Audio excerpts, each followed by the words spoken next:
جماعة كارثة بجد، محدش من الأهالي واخد باله منها، ومحدش من الناس في مصر مركز معاها. ركزوا معايا وكملوا الفيديو للآخر وانشروه على أوسع نطاق على قد ما تقدروا، لعل التحذير ده يفيد ناس كتير ويرحم شباب كتير.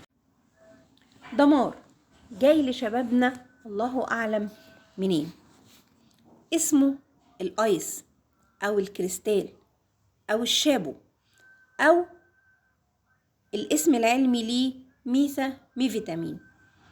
دي حبات كريستال عاملة زي سكر النبات، شبه سكر النبات وشبه الشبة كمان. المخدر ده رخيص جدا، منتشر بشكل مخيف جدا. اللي بيتعاطاه بيتحول لزومبي، حرفيا زومبي، مش زومبي بقى اللي بياكل البشر، زومبي في شكله. تشوفوه تلاقوه واقف على جنبه وعامل كده، مش دريان ولا شايف اللي حواليه، موطي وبس، ما بيعملش اي حاجة في الحياة وما بيتحركش. اشكالهم مريبة، عينيهم مريبة، حالة الذهول اللي هم فيه بتكون مريبة جدا. جماعة نبهوا على ولادكم ارجوكوا، وانا بنبه على ولادي من خلال الفيديو ده. لو اي حد من زمايلكم قال لكم خد جرب، ده عامل زي سكر النبات، ده مش عارفة ايه، ده بيخليك تبقى مبسوط، ده بيخليك تكون عندك باور، عندك قوة.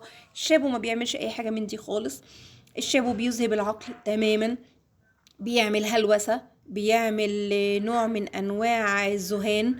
الشابو بيخلي الشخص يتهيأله حاجات، يتهيأله ان هو قوي، يتهيأله ان هو سوبر هيرو، يتهيأله ان هو بطل خارق.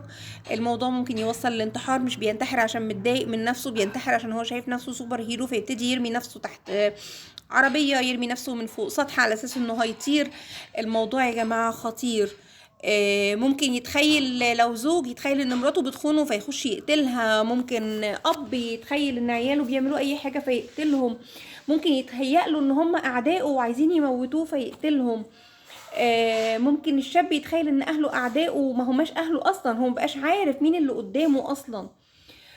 فارجوكوا خلوا بالكم من ولادكم، نبهوا عليهم، فوقلهم، دوروا وراهم، ما تسيبوهمش يغيبوا بالساعات. لازم تبقوا مطمنين لو رايحين دروس ان هم فعلا في الدروس. لازم تبقوا عارفين مين اصحابهم. واخيرا لكل شاب ولكل شابة وكل بني ادم بيتفرج عليا، قبل ما تاخد اي حاجة اعرف اضرارها قبل منافعها، والحاجات دي ملهاش منافع. الشابو ممكن يسبب توقف في عضلة القلب من جرعة تعاطي واحدة. أرجوكوا احفظوا نفسكوا، احفظوا ولادكوا، وخير استثمار الاستثمار في ولادنا أهم من أي حاجة في الدنيا. خلوكوا وراهم حتى لو سنهم كبير، حتى لو عدوا 20 سنة. مفيش ما يمنع من ان احنا نعرف هما فين وبيعملوا ايه، ومفيش ما يمنع من ان احنا نبقى وراهم ونحسسهم ان احنا معاهم وجنبهم، ونسمعهم بحب مش بقسوة ومش بعنف. قربوا منهم اكتر، ما تدفعوهمش لان هم يلجأوا لحاجات للأسف هتدمرهم قبل ما تدمر اي حد تاني.